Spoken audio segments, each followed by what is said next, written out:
Okay, so it looks like we are live, everyone. If we are in fact speaking to real live human beings out there, hello and welcome to another Sitrep Twitch stream. I'm joined here by Dylan over in Australia. Morning, everybody. So there is a base camp of 9th Royal Australian Regiment off the south edge of this board. Okay, and a Huey. Let me go ahead and zoom in a little bit. We have a Australian helicopter here that was on its way back to base and was shot down by the National Liberation Front or Viet Cong RPG, and it has now crashed. Okay, we haven't really had one happen on stream so far, but we do have helicopter rules for when they're hit and when they crash, and what happens to the crew and passengers. So there was a crew in this helicopter, and they was carrying a small recon team, a half-foot squad, like 4 guys. One of them failed the roll, is now a casualty. One of them made the survival check, is now, ready to fight or whatever. The helicopter's a loss, but the pilot was nevertheless able to put the helicopter down in such a way where these people are mostly alive. Again, a counter in this game is usually 4 people, so there's probably maybe 1 dead, 1 seriously wounded, and 2 lightly wounded here. And then we have 1 fire team that's ready to go. Nevertheless, they can't really leave that spot, at least at the moment, because they do have a casualty. And when you have a casualty, you're not allowed to move, except in the assault movement phase, which is that 1 free hex at the end of the turn, until that casualty is successfully evacuated. You can abandon the casualty if you want, but I don't suggest that. So from the north, we have a Vietnamese force made up of the Viet Cong, or the National Liberation Front, if you prefer. About 40% of this is fake. So, Dylan, don't freak out. You see all these counters. I was looking at that before to go. Yeah, Wow. about 40% of that is fake. Down here in the construction tab is the actual force. 4 groups, one of them being sappers, 2 sapper groups carrying a satchel charge, and then, 6 squads. 6 squads loaded for bear with PKMs and a lot of RPGs. Why am I carrying RPGs? Because they're fun and for other reasons. The Australians, meanwhile, have a much smaller force. They include medics, bloopers, M60s, and law, but it's a small, relatively elite infantry force that's barreling up out of the south, trying to get to that helicopter crash site and secure those casualties. Again, don't worry about saving the helicopter, but the objective of the game is to save that crew and that casualty. So these are M113s that have given up most of their troop carrying capacity for a crap load of machine guns. They each carry a 50 caliber machine gun and 2 M60 machine guns with like 1,000 rounds of ammo each. So these things do carry some infantry. Basically, they carry half a squad's worth plus an officer or a medic. But they do have that's these values up here. They carry a lot of anti-infantry firepower. And of course, we have a anti-gunship, because why not? This is to try and give some air support to this rescue that is being undertaken. Again, it doesn't really carry a lot of troops, but it carries rockets and a very large number of machine guns. Let me go ahead and set it that way. And the real reason that the VC are carrying a lot of RPGs is just for fun. And again, I literally designed this counter earlier today, so I don't know if it's going to work game-wise. We do have 1 Australian Centurion on the board. This thing is a beast. So, It's the first time I've tried to make a post-war armor outside of Israeli M113s or so on.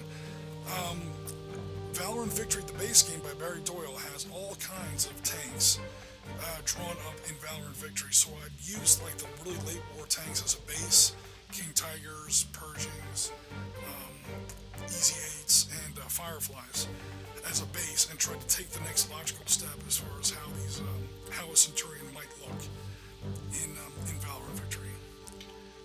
Not the fastest, thing on the board, but I tell you what, she's going to make a mess when she gets there. We have a general look of a southern South Vietnam battlefield. So people who may have been watching some of our Laotian battlefields with Gianna earlier, or perhaps some of our Marine Corps battles up in the Northern Highlands,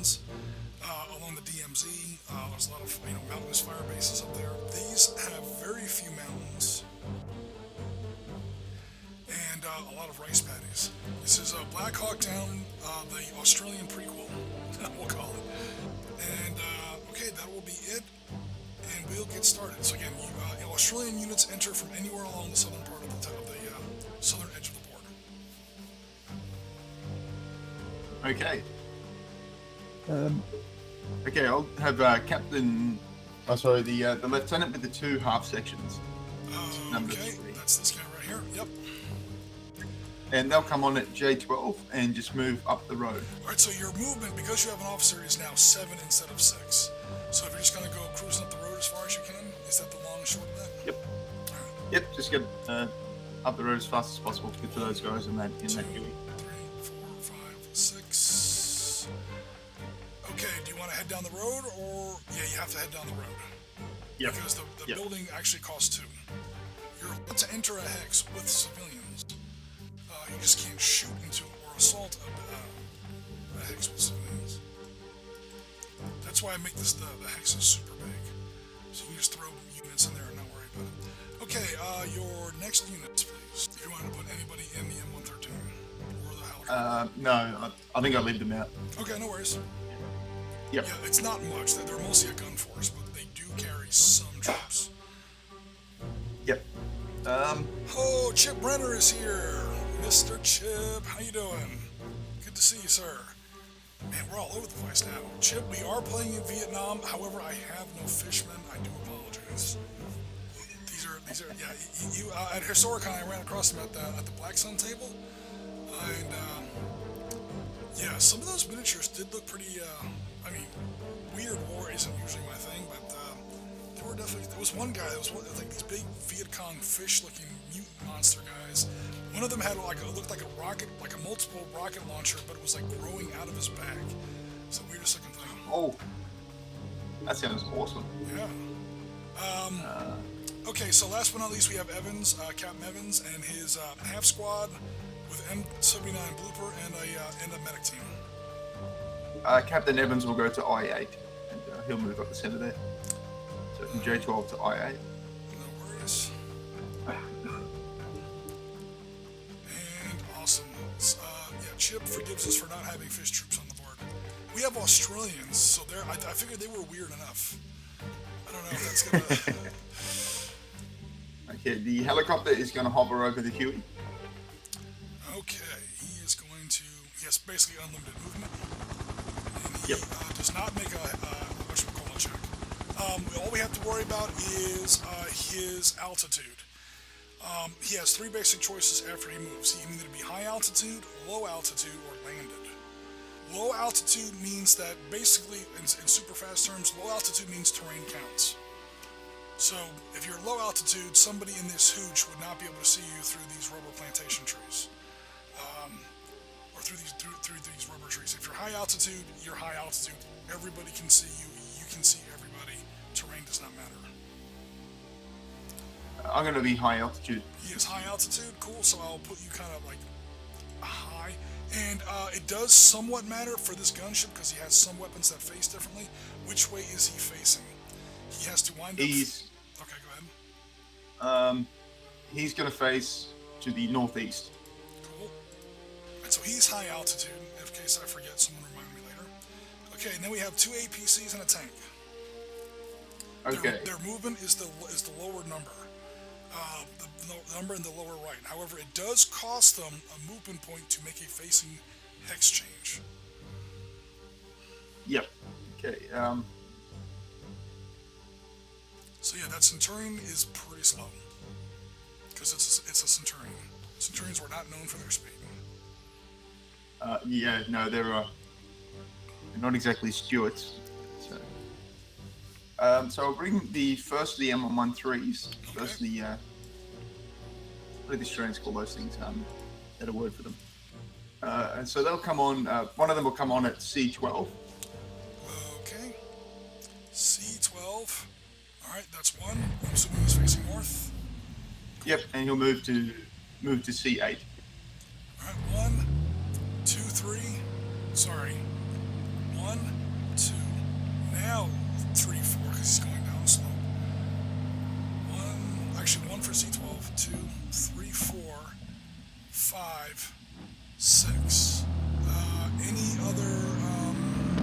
spacing changes, or?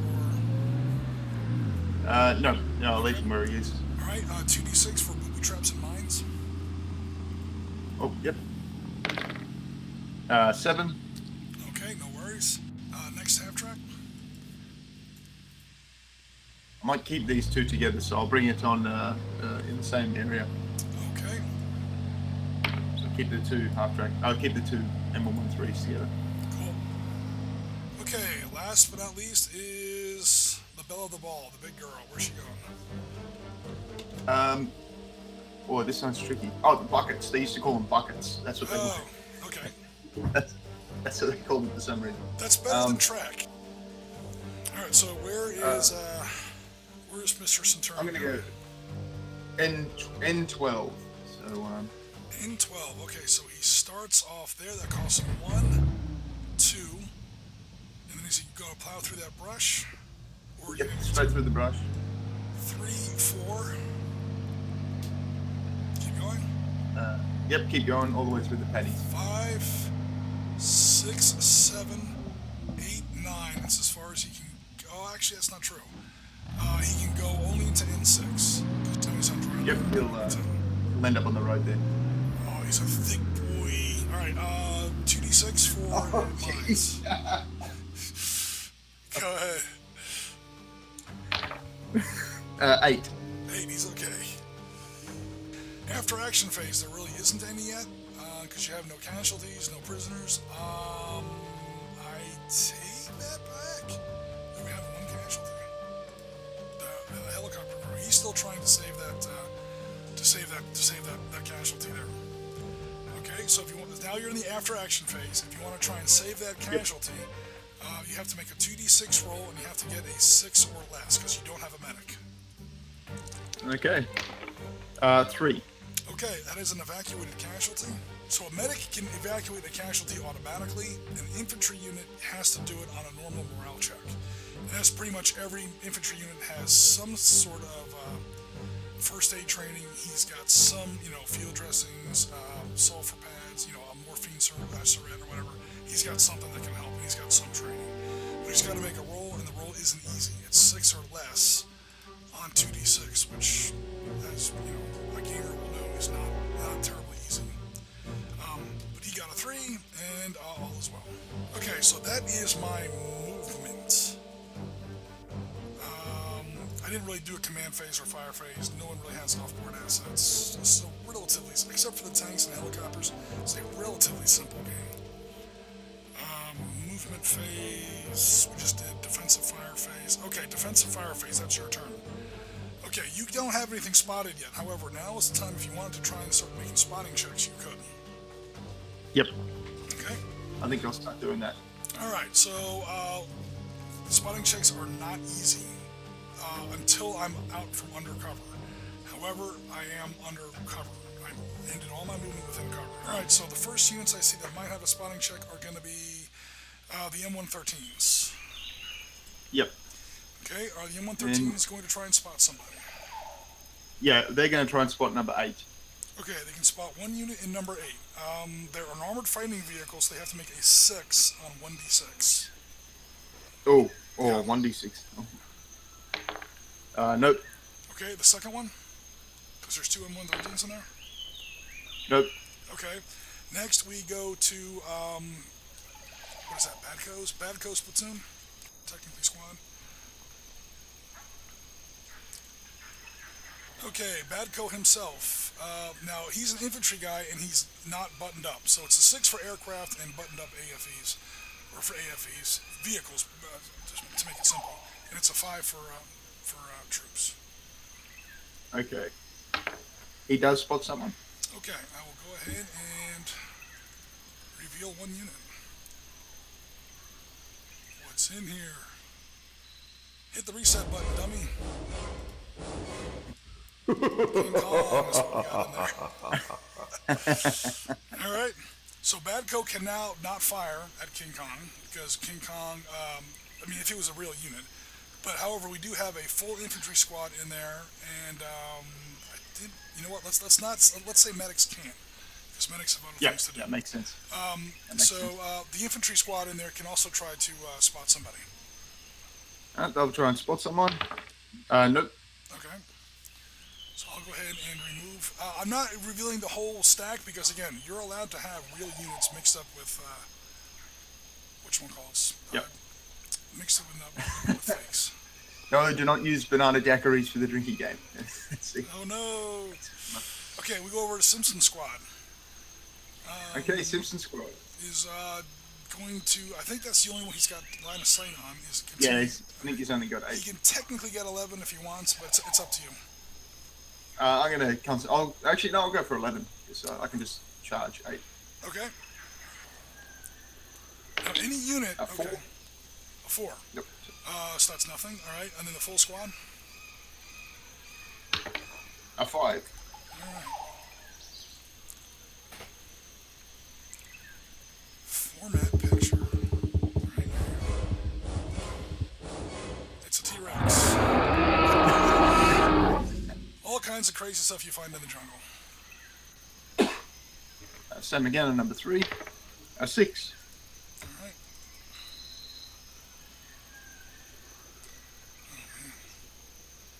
Format picture. Come on, you come up with a faster way to do this, and then you continue to screw it up. It's Gianna's favorite. It's the anaconda that tastes like chicken. That's a scary looking animal. Technically, this guy can also make a turn. His medic check was during your turn. We're now technically in the middle of my turn. So, Okay. But you know what? Now that I say, he does have line of sight on number 7. I think that's it. I'll go for number 7 then. Okay. 6. There you go. You spotted something. A Viet Cong PK squad in there. PKM. Medium machine gun. Oh, nice. Nice. Now, anybody else could shoot at him who hasn't already made a spotting check. Unfortunately, I think everyone else has made a spotting check. Yeah, everyone's done yeah. the check. So he called out a spot. He's like, hey, there's PKs to the north. They're coming across the race paddy. It's also where, if you want to, you can split up or combine squads. I think I'll split up everyone. Okay. The two platoons in E8 and F9. And it sounds gamey, but it does make a kind of a sense. 2 half squads do take up more room than 1 full squad. It's literally the units spreading out. It gives you more spotting checks because you have more vantage points within that hex. It makes you spongier for absorbing casualties. However, like I said, it does start to dilute how much firepower you can pack into a hex. And this is you as a commander getting the choice of, do I bunch my guys together for an imminent attack, or do I, spread them out and let them try to take cover and not, sustain quite so many casualties. Okay, that is it for the command phase. We now go to your fire phase. So it's time to start shooting at people if you want. Let me zoom out a little bit. Yep. You don't shoot at spotted targets. So I'll shoot the half squad with the Huey. Okay. We'll have a shot at the PKM team. Alrighty. The guys with the PKM. No worries. He is worth 5. It's not a great shot, but he does have one. 5. He is in range because he's got those FNs. So you roll 2d6 as low as you can. He has no officer. You do have, so you're on this row here, you do have to add 2 to the die roll because I am in full woods. Yep. And 11. Oh, no. I almost had a VC sniper up here. That would have been nice. Oh, close. So, in that case, I think that's it for direct... Ooh, no, it's not. No, it's not. No, it's not. Oh, the helicopter. The helicopter has line of sight on somebody. And guess who else has line of sight on somebody? Oh, no, I didn't think about that. See, this is when I'm like, maybe I shouldn't have said anything because I am the Viet Cong player, but I do want to see a tank shoot at somebody. Also, I have to remember how the hell this works. Oh, no. Yeah, he technically does have a line of sight on that PK team. So he didn't make the spotting check, So what happens is whenever a guy makes a spotting check, he throws a couple tracer rounds into the tree line, and he's yelling into the radio, you know, Victor Charlie, heading to the north, 80 meters away, you know, fire for effect. Yeah, that tank is not firing near any civilians or anything else like that. He does have a line of sight. That helicopter is in arc, although barely. And again, is definitely has line of sight. So yeah, if you want to, you can take 2 more fire phases. But again, anybody that fires is not moving, so it's up to you. I'll start with the helicopter. Okay, the helicopter. Now, next question. This is helicopter. No, I do not want to dump. I don't want to dump everything now. Oh, okay, cool. So if you're not going to fire your rockets, that's the 18. You're just going to fire your front-mounted machine guns. That's your 6. And then this 5 with a circle on it. The white circle means that's 360-degree firing arc. So those 6 are 2, maybe 4 frontal firing 30 caliber machine guns, probably M240s or FN mags or who knows what. And then there's 2 M60s in the doors on pintle mounts. So if you're not firing your rockets, you have an available 11, because those 6 are in arc, barely. The arcs in this game are very generous. We have a grand total of 11 points. But again, you have to add 2 to the die roll. Yep. But you are now on the great roll. Oh, nice. Okay. Oh, drop 1. 3 and 4. 7 goes to 9. 7 goes to 9, no effect. Thank God for trees and woods. The Viet Cong love the jungle. Okay, anything else? We'll do. I won't shoot the tank. I think I need to turn that. Okay, you go to your movement Yep. phase. The only person that can't move is your ground team.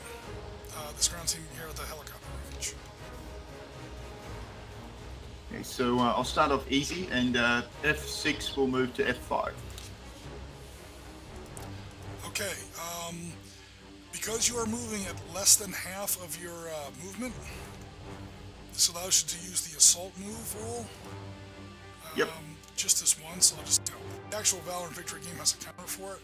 We'll just keep track of it in our heads. I don't know if we need to have the assault move in here. This gives you an automatic +1 cover bonus, especially when your guys are belly crawling into that hex instead of getting up and running. Okay. It also means that for your booby trap check, you now hit a booby trap on a 12 instead of an 11 or a 12. And 8. Alright, so no booby trap struck. However, we then have the man Arnold says, "Get to the chopper!" Alright, so number 5 is also nothing. Okay? And because you were adjacent to both units in that stack were nothing. Okay? Yes. Alright. So he goes in there, bayonets fixed, ready to throw grenades in there, and he's like, "Oh crap, there's nobody in here." Which is, you know, a boar, a Vietnamese boar, you know, rustling through the rubber trees. Okay, we'll move into F4 via E5. So he'll go E6, E5, E4. Okay. Sorry, F4. 1, 2, 3, 4, 5. Okay, so he now moved more than half of his movement. He's got to make a full-blown 11 or 12 booby trap check. 4. Okay, no worries on the booby traps. So that's why we have M113s with lots and lots of machine guns. So there is an officer in there with 2 teams of female sappers. We just ran into the Vietnamese hottie squad, and they are not happy to see you. They are not going to boom boom the soul brother, if I can quote. Actually, with that satchel charge, they are going to do some boom boom the soul brother, but not the kind perhaps you were hoping for. All right, so For those who don't know, that 16 there is important. It's a grenade. It's a satchel charge. It's a airline carry-on bag packed with TNT. It's 20 pounds of raw explosive, and you have to be adjacent to use it on somebody. Good thing that, oh look, I'm adjacent to somebody, and I'm in a building, so I get cover from my own explosion. Okay, so opportunity fire time. I'm going to do this attack first to try and pin down some units and soften some people up, and then I'm going to hit with the big satchel charge attack. Alright, so I got a grand total of 11. 8 and 3. I do not get any bonuses for officers, because there's no officers in that particular stack. I have to add 2 to my roll for your woods. I get to subtract 2 because it's opportunity fire at point blank range. I'm going to throw in 1 grenade counter to reduce my die roll by 1 because I have to add 2 to my die roll for your woods. So subtract 2 to my die roll for my opportunity fire at point blank range, add 2 for woods, minus 1 for grenades. That's a grand total of minus 1, 11 points. Those woods are in the 1 cover, aren't they? So you just take away 2. Mr. Dillon, you really need to stop being so honest. No, that's actually a very good point. Thank you very much. Alright, so I'm at negative 2. 11 points, subtracting a net 2 from this roll. See, this good karma's going to mean he's going to roll a 12. I rolled an 11, damn close. Damn close. So that's a grenade wasted, and even with subtracting 2, I did no damage. That PK crew got spooked and fired way too early. Threw a grenade, and his grenade blinded his own machine gunner, and that was the end of that. Alright, so he dodged a big bullet on that one. Here comes more bad news. Now, Miss, VC Chikosaurus here, number 1, cannot throw a grenade because she's throwing the satchel charge. However, her buddy here, her BFF, can throw a grenade. So she's going to throw I'm never going to get a better chance on this. In fact, you know what? I'm going to throw 2 grenades because the officer can throw a grenade as well. So 2 grenades. That's 1 from the officer. Sapper team number 1's going to throw a grenade. Sapper team number 2 is going to throw the satchel charge. Okay, many bonuses here. 2 plus 4 plus 4 is 10, plus 16 is 26. That's my total number of numbers, or my total number of attack factors. Subtract 1 for the officer, 2 for the grenades, that's 3. Add 1 for the woods, that's back to 2. And then 2 for point blank. 2 for point blank opportunity fires, that's a total of negative 3. 26 at negative 3. Yes. Oh man. Negative 4. Negative 4, 1, 2. It's only 3, level 1 cover. 4, 5. Okay, yeah. Negative 1. Right. This row here. This, of course, uses up the satchel charge. So I roll this and subtract 4 from the result. It's only like being hit by an airstrike, people. So. Yeah, you're basically being bombed by a fighter bomber. Oh boy. And that is a 4. Oh no. Oh no. Vengeance for my MiG-17s last week. Oh no. That's a 0. The chart literally stops at 2. That's 8 casualty points. Fortunately, these are Australians and they are hard as nails, but I don't... Dude, there are not even... Oh yeah, there are. Yeah, there are. Yeah, I can be alright with the officer left and the medic. So he has to pay a total butcher's bill, so to speak, of 8 points. So there go 2 3s. Let me center that a little bit. And then he still has 2 more points left. He's going to go ahead and pin these 2 units. Yep. And I have to be very careful because if he charges those pinned units, they're automatically captured, which is very bad. He's going to go over and cover this Centurion, so he's going to go L6, M6, N5. Oh man, he's just running out in the middle of all that. Oh boy. This could have been a big mistake. I'm not really going to say that, but we heard there was a Centurion clattering around here. We were hoping to get a hit on his flank armor where he has a D-class rating instead of an E. So, Payne might be in real trouble, but he may have just saved that Centurion, if nothing else. So do I run the Centurion away from the scary RPGs, or do I support my guys? I'm going to reverse to 07. That costs double movement. Yep. Boom, and now I take opportunity fire. Anti-tank to hit numbers. So this is an anti-tank weapon I have to get an 8 or less. Guns at 11 to 19 hexes, artillery and airstrikes, whatever. Okay, so I basically have to roll an 8 or less on 2d6. They both have officers, so they're both going to have bonuses. And then if they hit, they have an armor piercing rating of C against the frontal armor rating of E of a Centurion. I I have to, oh man, look at that. I only penetrate on a 3 or better. So I have to really roll super badass. What I was really hoping for was to get behind them and then just volley fire RPGs, maybe even close assault them, and use anti-tank grenades. But he was spotted just in the nick of time. Payne actually did do something, kind of good there. And now the Centurion had enough time to back out of there. So, I'm going to go ahead and take my opportunity fire now. Turn on Mr. Webcam. Yep. That's a 6, that's a hit. RPG 1 just hit the front of that Centurion. The second RPG is going to ping off of your armor as well. That's 10 on this. So that's 2 hits. That was the easy part. Yep. Now I have to get through the armor. Close, that's a 5. Oh. You felt that one.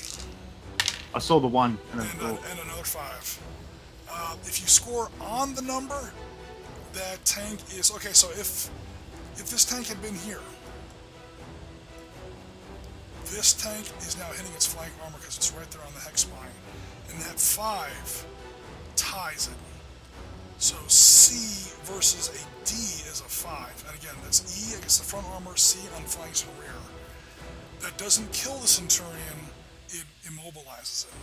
That the Centurion is not moving for the rest of the game. I blew some of his tracks off. But you just how close that came, you did back up. And now they both hit the frontal armor. It's clearly on the front now. And now your frontal armor is an E. He just took 2 RPGs to the grill like a champ. I rolled 2 5s. That would have been nice, hitting him on the sides. No matter what, the guy in N4 was going to hit him on the front, but this guy here could have hit him on the side. But anyway, he survived both shots, and that's it for my opportunity fire on those 2 guys. Okay, well the Centurion is now going to point north. He's going to make a turn to the north, all menacing. 2 RPGs, bitch, please. Here's the point where I found my. Here's the point where I found my boot straps. Yeah. Oh, there you go. So far you've used 1, 2, 3, so you're only at 12. We'll do it. Yeah, I got a 10. Oh, close. That would have been nice if you bounced off a booby trap. That would